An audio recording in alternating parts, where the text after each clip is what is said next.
श्री गणेशाय नमः। दिनांक 2 अक्टूबर 2025 दशहरा पर्व। ये आज का गोचर है। इसमें मंगल ग्रह तुला राशि में स्थित है। मंगल ग्रह का प्रभाव 3 राशियों पर शुभ रहने वाला है।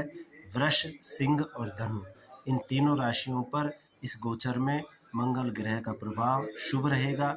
मेष, मिथुन, कर्क, कन्या, वृश्चिक, तुला, मकर और कुंभ, इन राशियों पर प्रतिकूल प्रभाव रहेगा।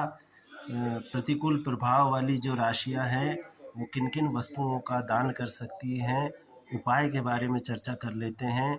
मसूर की दाल, लाल कनेर का पुष्प, लाल वस्त्र, अनार के फल और गुड़, इन चीज़ों का आप सवाया मात्रा में दान कर सकते हैं। इसलिए मंगल आपके लिए शुभ होगा। इति शुभम। जय माता दी।